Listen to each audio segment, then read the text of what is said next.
নমস্কার। কথায় কথায় কথামৃত অনুষ্ঠানের 483তম পর্বে আপনাদের স্বাগত। আপনারা এই অনুষ্ঠান দেখছেন প্রাণারাম বাংলা ইউটিউব চ্যানেলে, যেখানে সপ্তাহের প্রত্যেক দিন সম্প্রচারিত হয় এই কথায় কথায় কথামৃত অনুষ্ঠানটি। শুরুর সময় থাকে রাত্রি 9টা, আর প্রত্যেক সপ্তাহের শনিবার সম্প্রচারিত হয় শ্রী শ্রী মায়ের কথা। শুরুর সময় থাকে সন্ধে 6টা। এই অনুষ্ঠানে শ্রী শ্রী রামকৃষ্ণ কথামৃততে আমরা গতকাল ছিলাম এবং আজকেও অবস্থান করব 24শে অক্টোবর 1885 প্রসঙ্গে, যেদিন শ্রীরামকৃষ্ণ কলকাতায় শ্যামপুকুরে একটি বাটিতে উপস্থিত রয়েছেন।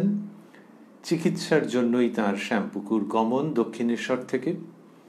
সেই দিন দুপুরের দিকে তাকে দেখতে এসেছেন ডাক্তার মহেন্দ্রলাল সরকার মহাশয়। শ্রীরামকৃষ্ণের সঙ্গে কথোপকথন হয়েছে। এইসব হয়ে ডাক্তারবাবু বিদায় গ্রহণ করেছেন। তারপর সন্ধে হচ্ছে। ওই জায়গাটিতে আমরা গতকাল থেমেছিলাম। যতটা শুনেছিলাম তার পরের অংশে আজকে আমরা প্রবেশ করব শ্রী শ্রী রামকৃষ্ণ কথামৃততে, যার সূচনায় কথামৃতকার শ্রীযুক্ত মহেন্দ্রনাথ গুপ্ত বা শ্রীম বা মাস্টার মহাশয় উদ্ধৃত করেছেন, তব কথামৃতং তপ্ত জীবনং কবিভিরীড়িতং কল্মষাপহং শ্রবণমঙ্গলং শ্রীমদাততং ভুবি গৃণন্তি ये ভূরিদা জনাঃ। সন্ধ্যার পর চাঁদ উঠিয়াছে। আজ কোজাগর পূর্ণিমার পরদিন, শনিবার 9ই কার্তিক। ওই 24শে অক্টোবরের প্রসঙ্গই চলছে। কথামৃতকার আবারও উল্লেখ করলেন এইগুলি। ঠাকুর সমাধিস্থ দাঁড়াইয়া আছেন। নিত্যগোপালও তাহার কাছে ভক্তিভাবে দাঁড়াইয়া আছেন। শ্রীরামকৃষ্ণ যে সমাধিস্থ হয়ে গেছেন সন্ধ্যের বেলায় দাঁড়িয়ে, এটি মাস্টারমশাই লিখছেন এবং তার যে বিস্ময়, সেই বিস্ময়টি এই বাক্যের সঙ্গে সংযোজন করছেন একটি বিস্ময় চিহ্ন দিয়ে। ঠাকুর সমাধিস্থ। কেন বিস্ময়? পুরো কথামৃত জুড়েই তো কত জায়গায় আমরা পাচ্ছি মাস্টারমশাইয়ের এই রকমের বিস্ময়ের উক্তি। কোথাও বিস্ময় চিহ্ন দিয়েছেন, কিন্তু কোথাও দেননি, কিন্তু বোঝাই যায় যে তিনি বিস্মিত হচ্ছেন। ঠাকুর শ্রীরামকৃষ্ণের সমাধি, সে তো একটা অন্য রকম হতো। মাস্টারমশাই বিভিন্ন জায়গায় বর্ণনা তো দিয়েছেন যে দেহ যেন চিত্রার্পিত, সেই রকমভাবে স্থির। চক্ষুদ্বয়ের কথা লিখছেন কোথাও কোথাও স্থির। বদনমণ্ডল প্রেমানুরঞ্জিত। ইন্দ্রিয়গুলি যেন কাজে জবাব দিয়ে চলে গেছে। এই সব কথা তো মাস্টারমশাই লিখেছেন। সেই জন্য শ্রীরামকৃষ্ণের সমাধি দর্শনে তার বিস্ময় আছে, বিস্ময় মিশ্রিত আনন্দ আছে। আর এই শ্যামপুকুর বাটির সময়গুলো, এইগুলি হচ্ছে শ্রীরামকৃষ্ণের যখন গলার অসুখ অনেকটা বাড়াবাড়ি হয়ে গেছে, সেই সময়ে তিনি সেই একই রকম সমাধিস্থ হয়ে যাচ্ছেন দাঁড়িয়ে দাঁড়িয়ে। তো বিস্ময় লাগবে না? ঠাকুর সমাধিস্থ দাঁড়াইয়া আছেন। নিত্যগোপালও তাহার কাছে ভক্তিভাবে দাঁড়াইয়া আছেন। শ্রীযুক্ত নিত্যগোপালের পরিচয় আমরা আগে পেয়েছি।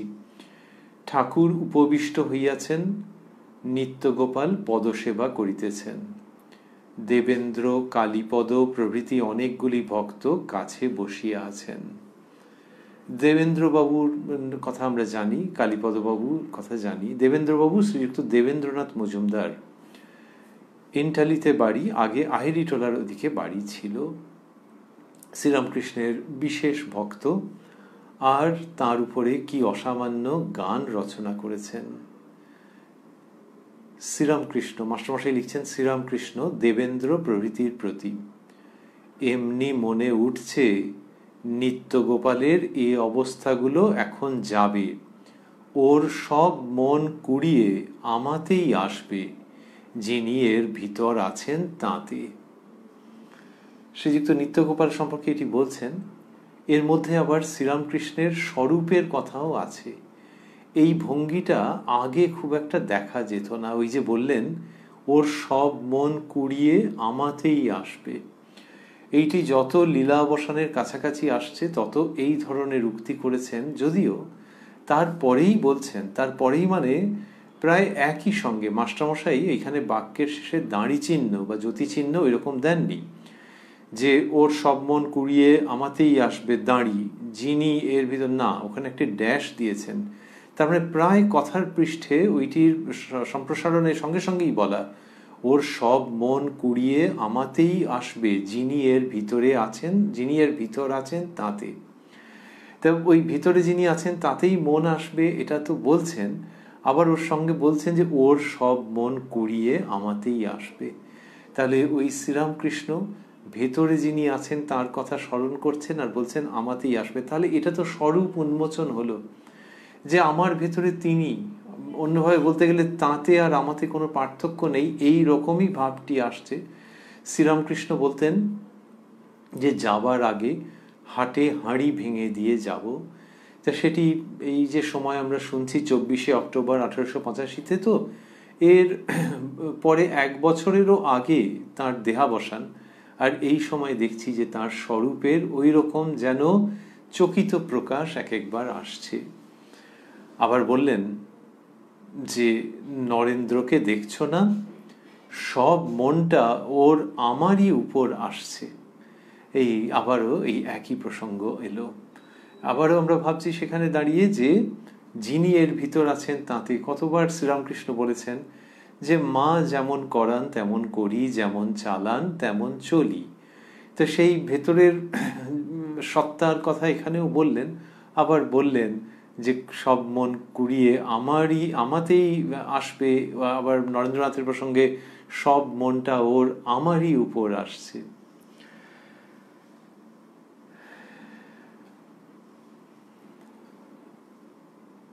ভক্তেরা অনেকে বিদায় লইতেছেন, ঠাকুর দাঁড়াইয়া আছেন। একজন ভক্তকে জপের কথা বলিতেছেন, জপ করা কিনা নির্জনে নিঃশব্দে তার নাম করা। এক মনে নাম করতে করতে, জপ করতে করতে তার রূপ দর্শন হয়, তার সাক্ষাৎকার হয়। শিকলে বাঁধা কড়িকাঠ গঙ্গার গর্ভে ডুবানো আছে, শিকলের আর এক দিক তীরে বাঁধা আছে। শিকলের এক একটি পাপ ধরে ধরে গিয়ে ক্রমে ডুব মেরে শিকল ধরে যেতে যেতে ওই কড়িকাঠ স্পর্শ করা যায়।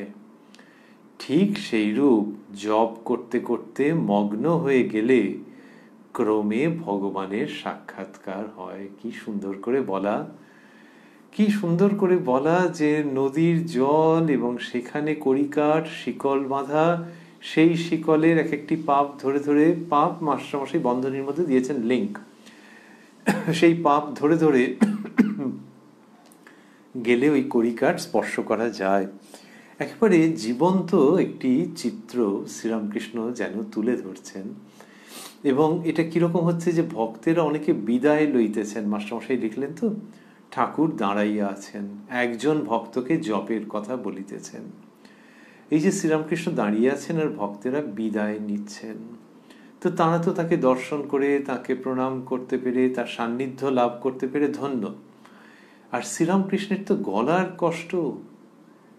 কষ্ট হচ্ছে আমাদের সেটা ভাবতে, কিন্তু সত্য। তা সেই যে শ্যামপুকুর বাটিতে সন্ধে হয়ে গেছে, সেই সময় ভক্তেরা বিদায় নিচ্ছেন। 24শে অক্টোবর, তো তার মানে ঠান্ডা ঠান্ডা পড়েছে। সেই সময় সারাদিনে শ্রীরামকৃষ্ণ কি খাচ্ছেন?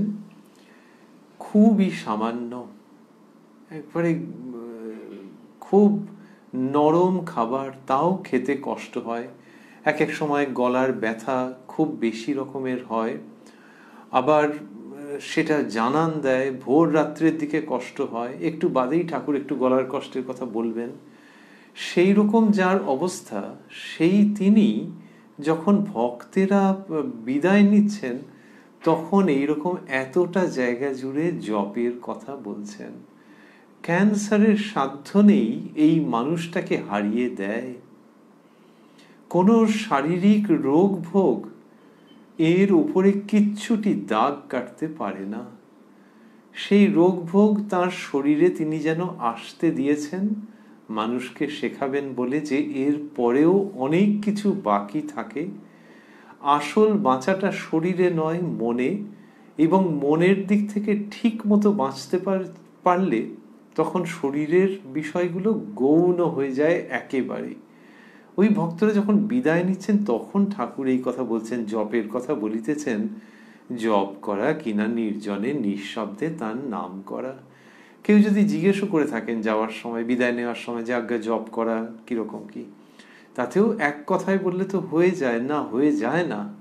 শ্রীরামকৃষ্ণ পরম প্রেমে পরম করুণায় কথা বলেন এবং সেখানে তার অন্তর থেকে ওই প্রেমপূর্ণ সত্যবাণী উচ্চারিত হয়, once again, cancer cannot stand in the way। যদিও গলায় হয়েছে, কিন্তু ভেতর থেকে যে সুধা মাখা অমৃত বাণী উচ্চারিত হচ্ছে, গলার ওইটা সেখানে এক চুল প্রতিবন্ধকতা সৃষ্টি করতে পারছে না। বলছেন জপ করা কিনা নির্জনে নিঃশব্দে তার নাম করা। কি সুন্দর করে বললেন, নির্জনে, বেশি লোকজন নেই বা কেউই নেই সেইখানে। তাহলে কি অনেক দূরে যেতে হবে? হ্যাঁ, যখন পারবে মাঝে মাঝেই নির্জনে যাবে। আর যদি বাড়িতে হয়, আশেপাশে হয়, ধ্যান করবে মনে কোণে বনে। তাই এইরকম ভাবে তো তিনি বলছেন। তাই এইবারে ওই রকম কোনো নির্জনতা খুঁজে নেবে, নিয়ে নিঃশব্দে তার নাম করবে। এইটি জপ করা। এক মনে নাম করতে করতে, জপ করতে করতে তার রূপ দর্শন হয়। এই রূপ দর্শন বলছেন তার মানে সত্যি সত্যি তাকে দেখতে পাওয়া যায়। তোমার যিনি ইষ্ট তাকে দেখতে পাওয়া যায়। যদি কেউ নিরাকারের সাধনা করেন, নিরাকারও দর্শন হয়। শ্রীরামকৃষ্ণ বলছেন এই দর্শন মানে শুধু অনুভব নয়, বোধে বোধও নয়, একেবারে দেখা। কিরকম দেখা? ওই যে ওনার জীবনেই ওই রকম ঘটলো বা উনি ঘটালেন, ওর ইচ্ছানুসারেই অমনটা নরেন্দ্রনাথ এসে বললেন যে আপনি কি ঈশ্বর দেখেছেন? উনি কি দর্শন করা বলেছিলেন না দেখেছিলেন বলেছিলেন? মনে হয় দেখেছিলেনই বলেছিলেন। প্রথম আমরা পাচ্ছি ইংরেজি জীবনীতে, sir have you seen God? তার মানে তো পরিষ্কার যে আপনি কি ভগবান দেখেছেন। এই প্রশ্নের উত্তরে তো শ্রীরামকৃষ্ণ বললেন যে হ্যাঁ দেখেছি, আর তোমাকে যেরকম দেখছি তার থেকেও স্পষ্ট রূপে দেখেছি, তোমাকে দেখাতেও পারি।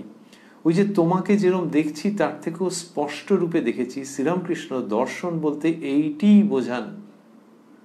উনি নরেন্দ্রনাথকে যেরকম দেখেছেন সেরকম কি সবাই দেখতে পাবে নাকি জগৎ সত্যকে?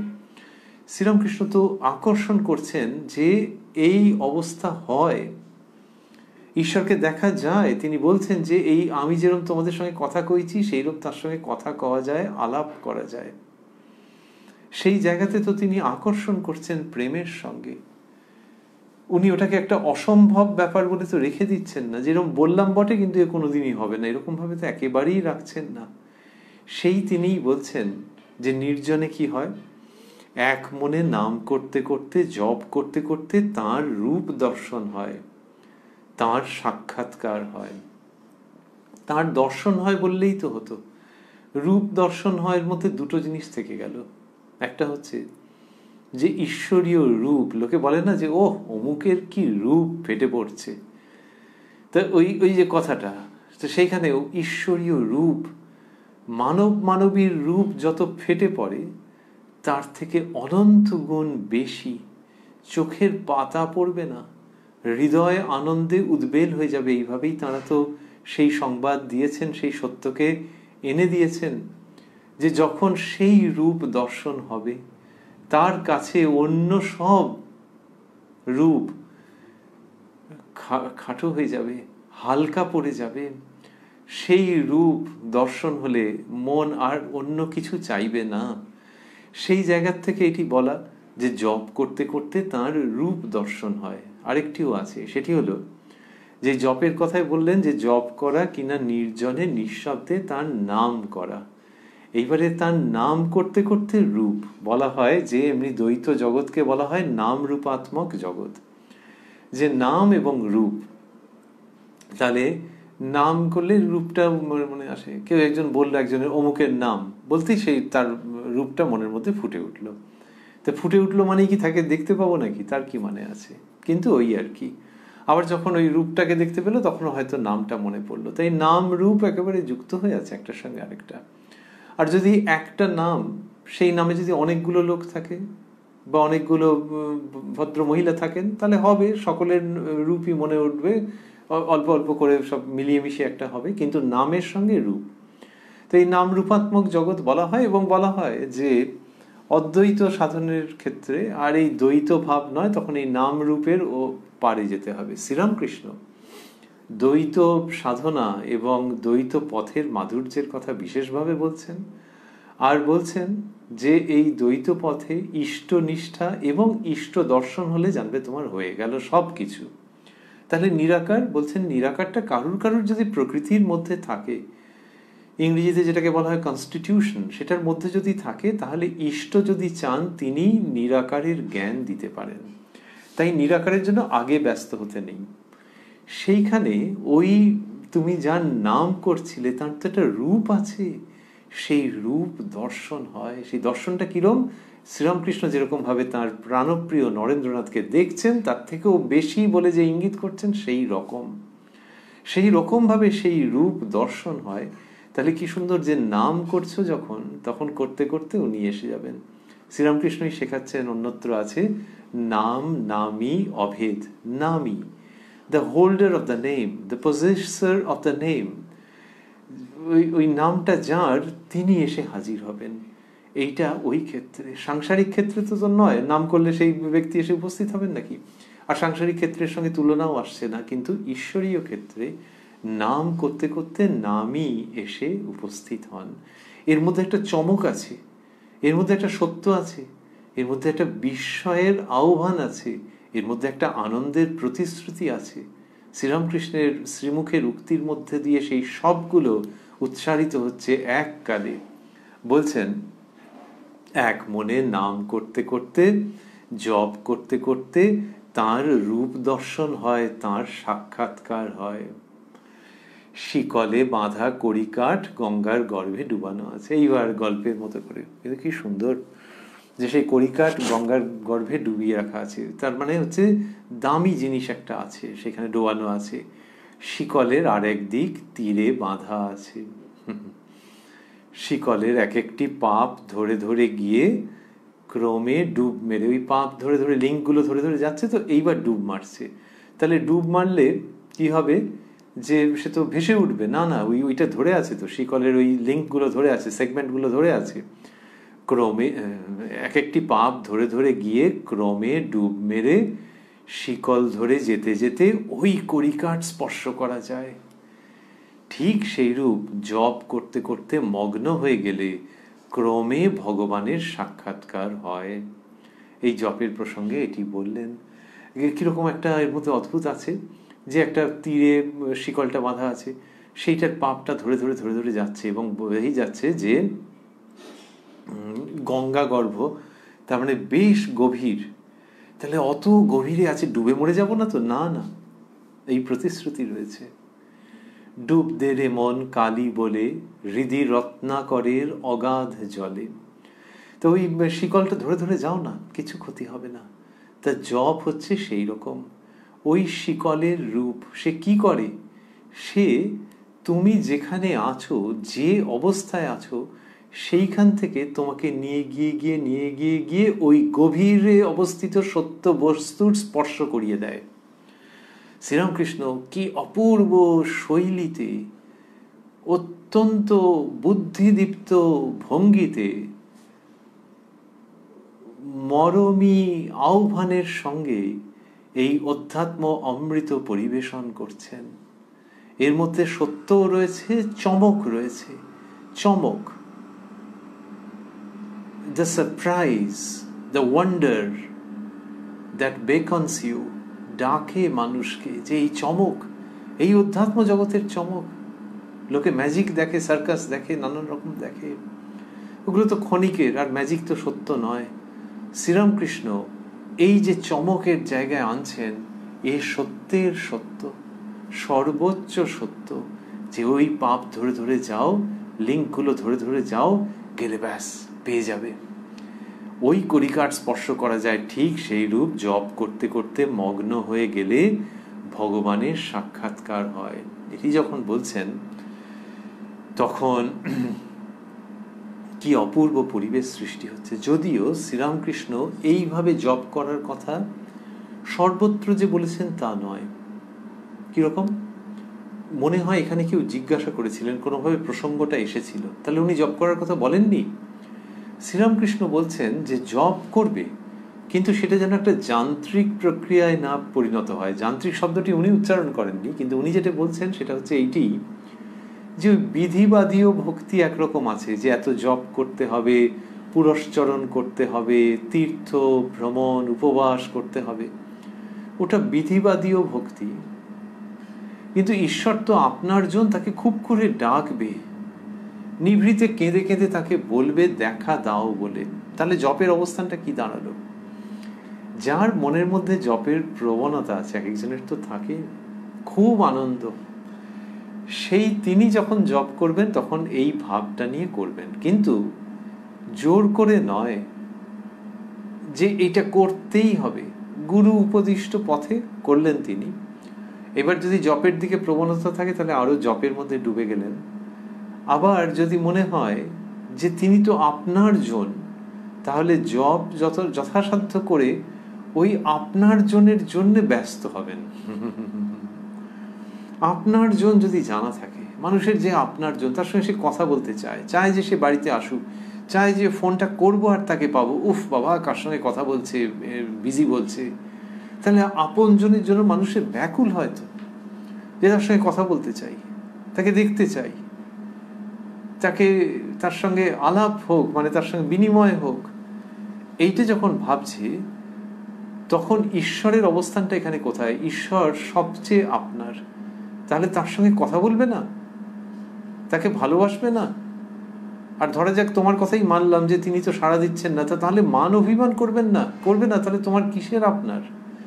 শ্রীরামকৃষ্ণ সেই জায়গাটাতে খুব আহ্বান জানিয়েছেন। মেশালে দাঁড়ালো কি? মেশালে দাঁড়ালো যে যেটুকুনি জপ করবার কথা, যেটুকুনি মন চাইছে সেইটুকুনি, এবং তার সঙ্গে এই প্রীতি, এই অনুরাগ, এই ব্যাকুলতা, এই শূন্যতা বোধ, এইগুলো মিলিয়ে তার দিকে এগোবার পথ এবং পন্থা নির্ধারণ ও প্রদর্শন করছেন শ্রীরামকৃষ্ণ। সেইটা তিনি তো করে থাকেন।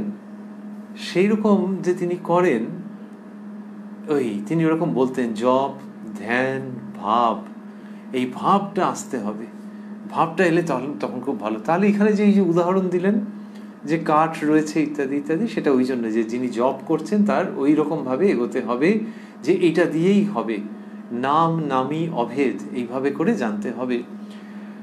কিন্তু তিনি যেহেতু অন্য জায়গাটাও একই সঙ্গে খুব উৎসাহিত করেন, এবং তার বাচন ভঙ্গির মধ্যে ওটা রয়েছে, এমনভাবে বলছেন যে শুধু জপ করতে করতে তাকে পাবে তা নয়, আমিও তো আছি তোমার সঙ্গে, এই ভাবটা তো রয়েছে।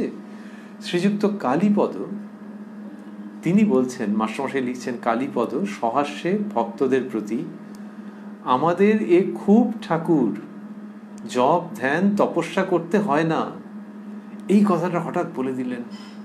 তো জপ ধ্যান তপস্যার কথা শ্রীরামকৃষ্ণ বলেননি নাকি? কি বলছেন কালীপদ বাবু? না, বলবার একটা মানে আছে, যে ওইগুলো হবে আন্তরিকতার সঙ্গে, তাকে ডাকতে হবে, শুধু যান্ত্রিকভাবে নয়। আর আমি তো আছি, আমি তো আছি, এরকম তিনি ভাষা বলেছেন নাকি? আজকেই যে আমরা শুনছি সেখানে দুবার যে দেখলাম, ওর সব মন কুড়িয়ে আমাতেই আসবে, নিত্যগোপালের সম্পর্কে বললেন, আর শ্রীযুক্ত নরেন্দ্র সম্পর্কে বললেন, সব মনটা ওর আমারই উপর আসছে। ওই যে ঠাকুরকে ভালোবাসছেন, সেটার মানে সব হয়ে যাবে। এই আমাদের ঠাকুর রয়েছেন। তার মানে জপ ধ্যান ইত্যাদির থেকে তিনি বলছেন যে না, ওইসব করতে হবে না, খুব সহজ করে দিলাম একেবারে, ওগুলো আর করণীয় নয়, তা নয়। কিন্তু শ্রীরামকৃষ্ণ আসার আগে ও পরে, শ্রীরামকৃষ্ণ পৃথিবীতে আবির্ভাবের আগে ও পরে, শ্রীরামকৃষ্ণ আমার জীবনে আসার আগে ও পরে কোনো তফাৎ নেই। তাহলে তাঁর আবির্ভাব ওইখানেই, যে তাঁকে যদি ভালোবাসা যায় তাহলে সবকিছু হয়ে যায়। শ্রীরামকৃষ্ণ বলছেন যে অবতার কিরম জানো, গাভীর বাঁট, অন্য সব অংশগুলো আছে সেগুলি গাভীরই, কিন্তু ওই দুধটা যেখান দিয়ে আসছে সেইটাই হচ্ছে আসল অবতার। তাহলে শ্রীরামকৃষ্ণ এই জগৎ জুড়ে চতুর্বিংশতি তত্ত্বের মধ্যে ঈশ্বর, আর অবতীর্ণ হচ্ছেন যখন তিনি, তখন তাকে দেখতে পাওয়া, তাকে ভালোবাসা, তার ভালোবাসা পাওয়া এবং তাকে মিস করলে চোখে জল আসা, এইটা তো অবতার অবতীর্ণ হয়েছেন বলেই সম্ভব হচ্ছে। সেইখানে শ্রীযুক্ত কালীপদর এই উক্তি আমাদের খুব ঠাকুর জপ ধ্যান তপস্যা করতে হয় না তখনই যখন তার উপরে মনটা আসে। আবারও আমরা ভাবছি যে তার মানে এই নয় যে তার উপরেই আসতে হবে আর জপ ধ্যান কিছুই কিছু নয়, কিন্তু এই যুগে এটা একটা বড় চমৎকার। এরকম সুন্দর করে যিনি কথা বলছেন, যিনি এত ভালোবাসেন, কিচ্ছুটি চান না, চান যে যেন তার কথা আমরা শুনি, তাকে ভালোবাসি, ঈশ্বরীয় প্রসঙ্গ যা বলছেন সেটার মধ্যে মজে যাই। যদি তার ঘরে বসে থাকি, চুপ করে বসে থাকি আর ভগবানকে গভীরভাবে চিন্তা করি, তাহলে উনি কি খুশি না হন, একে ভালোবাসবো না? সেই জায়গাগুলো এলো যখন এটা বলছেন না যে আমাদের খুব ঠাকুর, তখন শ্রীরামকৃষ্ণ ওইটাকে কিন্তু বাধা দিলেন না, একটু যেন প্রসঙ্গটাকে চাপা দেওয়ার জন্য বললেন হঠাৎ, কিন্তু সেটা শুনলে কষ্ট লাগে। মাস্টারমশাই লিখছেন, এই সময় ঠাকুর হঠাৎ বলিতেছেন, এটা কেমন করছে, ঠাকুরের গলায় অসুখ করিতেছে। ঠাকুর বললেন, এটা কেমন করছে মানে গলায় অসুখ হয়েছে। এই সব অপূর্ব প্রসঙ্গ, বাচ্চাদের মতো, বাচ্চারা যেমন বলে না যে এইখানটা লাগছে, এটা ছড়ে গেছে, এইসব নানান রকম করতে থাকে, আর বড়রা ব্যস্ত হয় যে কিভাবে বলছে, এক সেকেন্ডের জন্যেও এর এই কষ্ট যেন না থাকে, এক্ষুনি এই কে আছিস, মলম নিয়ে আয়, এটা কর ওটা কর। বাচ্চারা যেরকম ভাবে বলে ঠিক সেই ভঙ্গি, এটা কেমন করছে। কিন্তু তারপরে অভাবিত সব আসছে, ছোট্ট প্রসঙ্গ, কিন্তু ভাবা যায় না।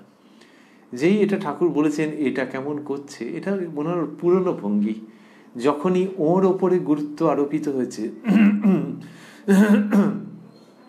ওর প্রসঙ্গকেও আলাদাভাবে বলেছেন যে আপনি ঈশ্বর, তখনই শ্রীরামকৃষ্ণ যেন এক পা পিছনে চলে গেছেন। এখানে যখন ওই যে বললেন ওই যে ওর সব মন কুড়িয়ে আমাতেই আসবে, যিনি এর ভিতর আছেন তাতে, ওই সঙ্গে সঙ্গে ওইটা বলে রেখেছেন ব্যাকফুটে গিয়ে। তো এটা ওর ভঙ্গি যে সরাসরি ওকে বললে নেন না, সেই জায়গাটাতে থাকেন না, মানে সেই প্রসঙ্গটার মধ্যে। এখানেও যখন কালীপদবাবু ওটা বললেন যে আমাদের খুব ঠাকুর জপ ধ্যান তপস্যা করতে হয় না, তারপরেই মাস্টারমশাই বলছেন এই সময় ঠাকুর হঠাৎ বলিতেছেন এটা কেমন করছে। মাস্টারমশাই লিখলেন, ঠাকুরের গলায় অসুখ করিতেছে। এই পর্যন্ত শুনলে কষ্ট লাগে, কিন্তু তারপরেই দেখছি মাস্টারমশাই লিখছেন, দেবেন্দ্র বলিতেছেন এ কথায় আর ভুলি না বলে মাস্টারমশাই লিখলেন, দেবেন্দ্রের এই মনের ভাব যে ঠাকুর কেবল ভক্তদের ভুলাইবার জন্য অসুখ দেখাইতেছেন, এমনিতে নির্মম উক্তি, আর অন্যদিক থেকে দেখতে গেলে একেবারে খাঁটি উক্তি বা ভাব। মাস্টারমশাই লিখছেন, দেবেন্দ্রের এই মনের ভাব যে ঠাকুর কেবল ভক্তদের ভুলাইবার জন্য অসুখ দেখাইতেছেন। কি চমৎকার! এটা কেন মনে হচ্ছে? ওই যে বললেন এটা কেমন করছে, গলার অসুখ, সেই গলার অসুখের জন্যই তো দক্ষিণেশ্বর থেকে তারা চলে গেলেন শ্যাম্পুকুরে। তাহলে এই এতটা যে শিফট করতে হলো, এটা কি চারটিখানি কথা? একজন অন্তত বাইরের দিক থেকে দেখতে গেলে রীতিমতো অসুস্থ, খাওয়া দাওয়া কমে যাচ্ছে, সেই তাকে নিয়ে দক্ষিণেশ্বর থেকে শ্যাম্পুকুরে যাওয়া এটা কি সহজ? সেই সব করতে হলো তো। তারপরেও এনার মনের ভাব যে এই অসুখটা ভক্তদের ভোলাবার জন্য। কিন্তু দেবেনবাবুর মতো একজন ভক্ত মানুষ তো, তার এটা মনে হচ্ছে। তো এই ভগবান অবতার আমরা যাই বলি না কেন, কেউ কি চট করে ওটা বলতে পারে যে এই অসুখটা ভক্তদের ভোলাবার জন্য? এটা কেন বলছেন? ওই ঘন ঘন তাদের মনে হচ্ছে, আজকের অনুষ্ঠানে আমরা যেটার মধ্যে আগেও ছিলাম, ঘন ঘন তাদের মনে হচ্ছে যে সত্যি যদি এই অসুখটা হতো তাহলে এই উচ্চতাতে থাকা যেত কি? এইখানে আবারও আমরা স্মরণ করছি যে তাহলে এটা অসুখের ভান মাত্র, তা নয়। অসুখটা রয়েছে, কিন্তু এই দেখাচ্ছেন যে ঈশ্বরীয় প্রসঙ্গে থাকলে মন এইরকম আনন্দে থাকে। আর সেটা হচ্ছে একটা বাউন্ডারিতে, এই প্রসঙ্গটা একটা সীমানায়। কোন সীমানায়? যে হ্যাঁ, মানুষের মধ্যে দিয়ে এইরকম জীবন সম্ভব, এর কাছাকাছি জীবন সম্ভব যে ঈশ্বরীয়ভাবে এত মগ্ন যে শরীর গৌণ হয়ে যাচ্ছে। সেইটা শ্রীরামকৃষ্ণের মধ্যে দিয়ে হচ্ছে, কিন্তু করছেন কে? করছেন সেই সচ্চিদানন্দ স্বয়ং অবতীর্ণ হয়ে। সুতরাং সচ্চিদানন্দ আর অত্যন্ত উচ্চ মার্গের একজন সাধক, এর মাঝামাঝি জায়গায় শ্রীরামকৃষ্ণকে দেখতে পাচ্ছেন ভক্তরা। এক একজন এক এক রকম ভাবে দেখছেন, এবং ওই ফ্ল্যাশটা মাঝে মাঝে এসে উপস্থিত হচ্ছে। যিনি মানুষ ভাবে দেখছেন এবং ভালোবাসছেন এবং ভক্তি করছেন, তার এক এক সময় মনে হচ্ছে না, এ স্বয়ং ভগবান এসে এরকম না করলে হয় না। এই সন্ধেবেলায় শ্যামপুকুরে একটু ঠান্ডা ঠান্ডা লাগছে আর সবাই চলে টলে যাবে, সেই সময় উনি ওই রকম অসুস্থ শরীরে, প্লিজ ওই অসুস্থ বলো না, এই জপ নিয়ে যা বললেন মন ভরে গেল। তো এইখান থেকে তার মনে হচ্ছে যে সচ্চিদানন্দ স্বয়ং এই শ্যামপুকুর বাটিতে যাকে দেখছি বা দর্শন করছি, তিনি আসলে সচ্চিদানন্দ স্বয়ং। আর এই যে কালীপদ বলেছে যে আমাদের এই খুব ঠাকুর জপ ধ্যান তপস্যা করতে হয় না, ওইটা দেখো দেখো, ওইটা চাপা দেওয়ার জন্য বলছেন এটা কেমন করছে। এই অপূর্ব প্রসঙ্গ যেন মনে হয় স্বর্গলোক নেমে এসেছে এই মর্তধামে, এই ধূলি ধূসর মর্তধামে স্বর্গলোক নেমে এসেছে। সেই দিন ওই 24শে অক্টোবর 1885-তে যারা ছিলেন তাদের জন্য, অনাগত কালে যে বহু সংখ্যক মানুষ এই সব শ্রবণ মনন করবেন তাদের জন্যে, যে স্বর্গ এই ধরাধামে নেমে এসেছে এই অবতারকে কেন্দ্র করে। ঠাকুরের গলায় অসুখ করিতেছে, মাস্টারমশাই দিলেন, তারপরেই বলছেন, দেবেন্দ্র বলিতেছেন, এ কথায় আর ভুলি না। দেবেন্দ্রের এই মনের ভাব যে ঠাকুর কেবল ভক্তদের ভুলাইবার জন্য অসুখ দেখাইতেছেন।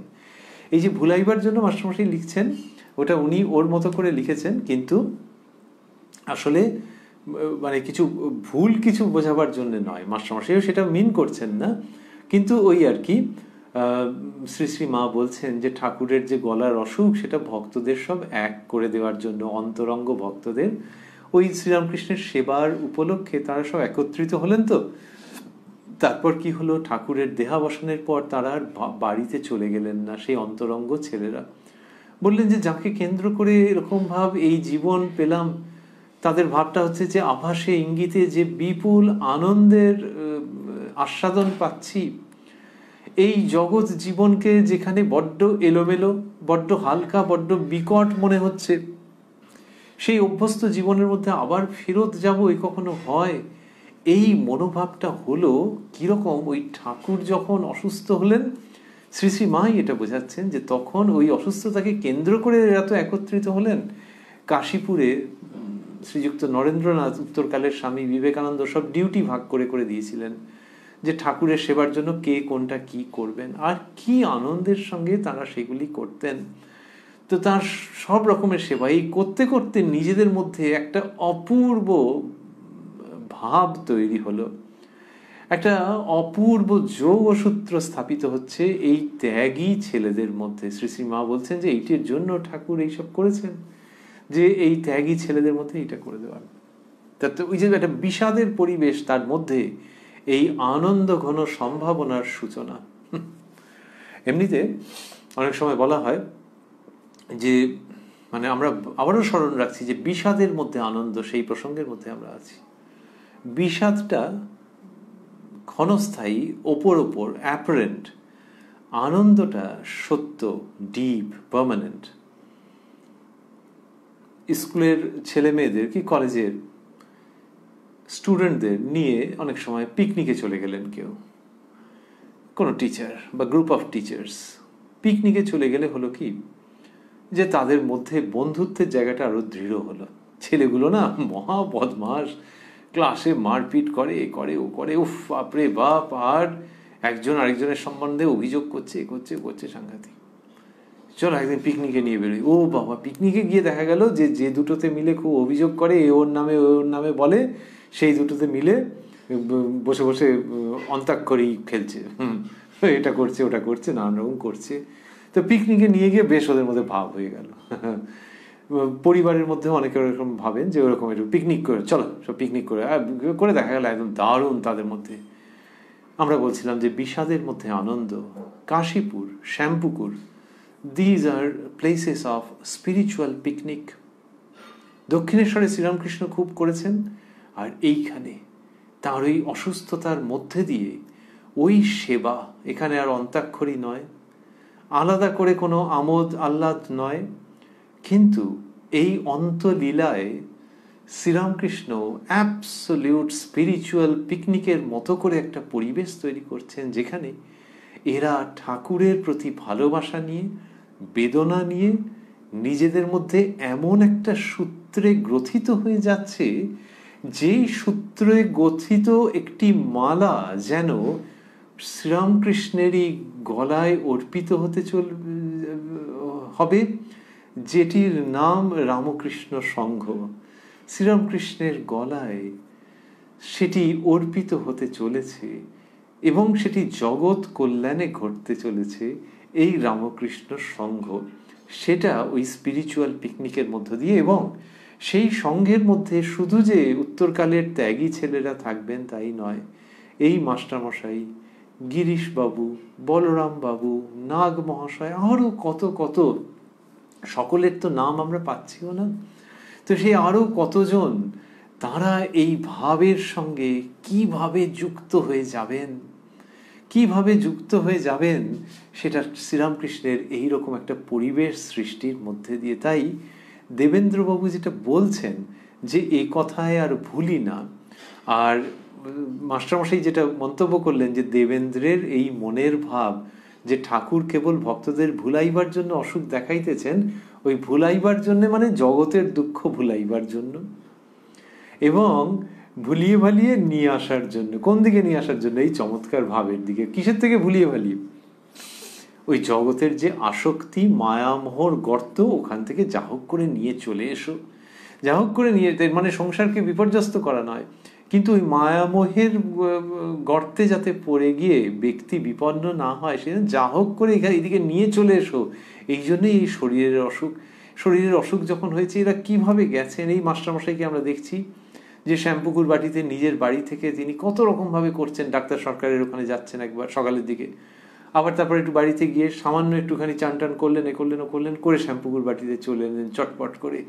এই যে এরা যুক্ত হচ্ছেন, বলরাম বাবু তার বাড়ি থেকে আসছেন, ওইখানেই গিরিশবাবু, এই সব মিলিয়ে টিলিয়ে একটা অপূর্ব ব্যাপার হচ্ছে। এবং সেই যোগসূত্র, ওখানে যেন একটা বিষাদের সুর বাজছে, কতকটা ওই নহবতের মতো, সানাইয়ের মতো বিষাদের সুর, আবার যেন একটা কোথাও আনন্দ মাখামাখি হয়ে আছে। শ্রীরামকৃষ্ণের অসুখ ঠিক সেই রকম একটি নহবতের মূর্ছনার মতো শ্রীরামকৃষ্ণের শরীরের অসুখ, বিষাদ রয়েছে, আবার তার মধ্যে দিয়ে কি অপূর্ব আনন্দের রাগ রাগিনী ধ্বনিত হচ্ছে।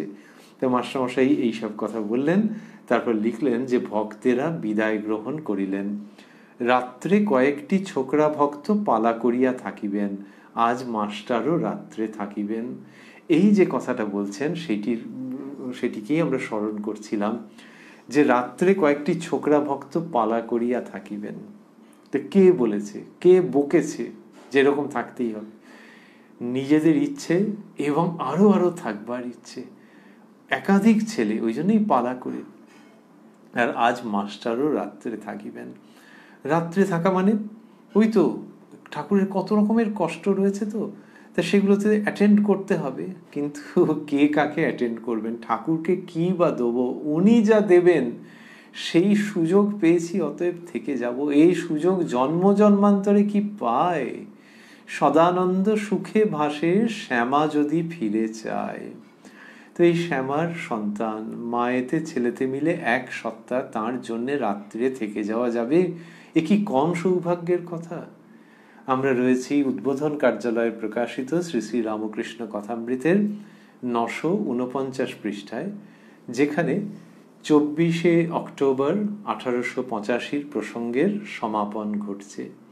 শ্রীরামকৃষ্ণের কৃপা সাপেক্ষে এই অনুষ্ঠানে আপনারা আমরা আবারও মিলিত হব আগামীকাল প্রাণারাম বাংলার এই ইউটিউব চ্যানেলে, যেখানে সপ্তাহের প্রত্যেক দিন সম্প্রচারিত হয় এই কথায় কথায় কথামৃত অনুষ্ঠানটি। শুরুর সময় থাকে রাত্রি 9টা, আর প্রত্যেক সপ্তাহের শনিবার এখন থেকে এই চ্যানেলেই সম্প্রচারিত হতে থাকবে শ্রী শ্রী মায়ের কথা, শুরুর সময় সন্ধে 6টা। আজকে যে অংশটি আমরা শুনছিলাম তাতে দেখলাম যে সন্ধ্যের পর যখন চাঁদ উঠেছে সেই সময়কার প্রসঙ্গ। ঠাকুর সমাধিস্থ দাঁড়িয়ে আছেন, শ্রীযুক্ত নিত্যগোপাল তার সামনে ভক্তিভাবে দাঁড়িয়ে আছেন।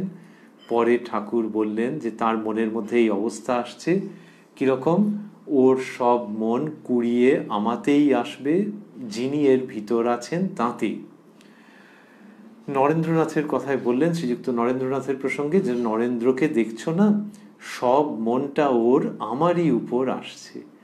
আর তারপরে জপ করার প্রসঙ্গ বললেন যে শিকলের এক একটি পাপ ধরে ধরে গিয়ে ক্রমে ডুব মেরে কড়িকাঠ স্পর্শ করা যায়। আর সেরকম ভাবে জপ করতে করতে মগ্ন হয়ে গেলে ভগবানের সাক্ষাৎকার হয়। কালীপদ বললেন আমাদের খুব ঠাকুর জপ ধ্যান তপস্যা করতে হয় না। তখন ঠাকুর বললেন যে এটা কেমন করছে। তখন দেবেন্দ্রবাবু বলছেন এ কথায় আর ভুলি না। তার কি মনের ভাব যে ঠাকুর কেবল ভক্তদের ভুলাইবার জন্য অসুখ দেখাইতেছেন। এই হতে হতে ভক্তেরা বিদায় গ্রহণ করলেন এবং এই অপূর্ব সংবাদটিও মাস্টারমশাই পরিবেশন করলেন যে রাত্রে কয়েকটি ছোকরা ভক্ত পালা করিয়া থাকিবেন, আজ মাস্টারও রাত্রে থাকিবেন।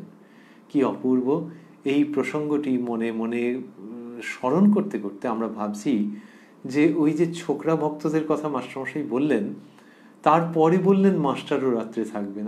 তার মানে ওর ছাত্রস্থানীয় যারা, কেউ ছাত্র কেউ ছাত্রস্থানীয়, তাদের কথা আগে বললেন। এইটা মাস্টারমশাই ঘন ঘন করে থাকেন, তাকে পুনঃ পুনঃ প্রণাম।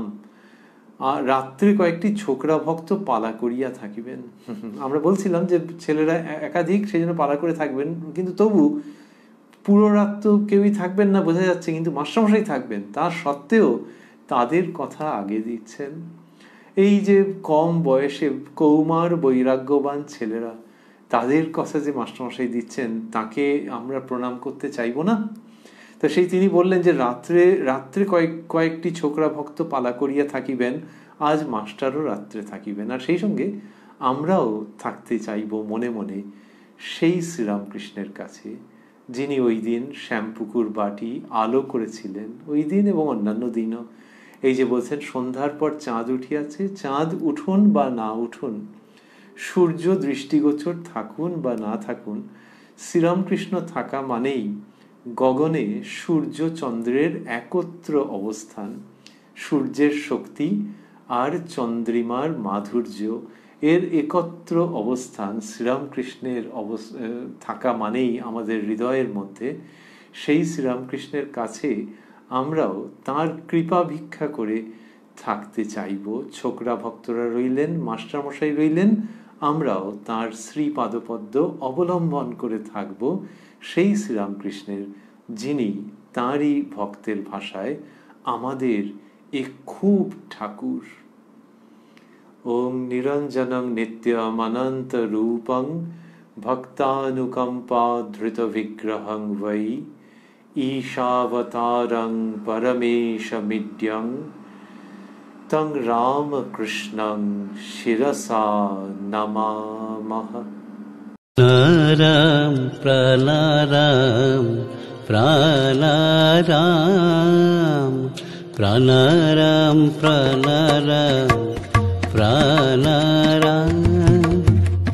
কি যেন লোকানো নামে তাই মিষ্ট এত তব নাম। প্রাণারাম প্রাণারাম প্রাণারাম প্রাণারাম প্রাণারাম প্রাণারাম।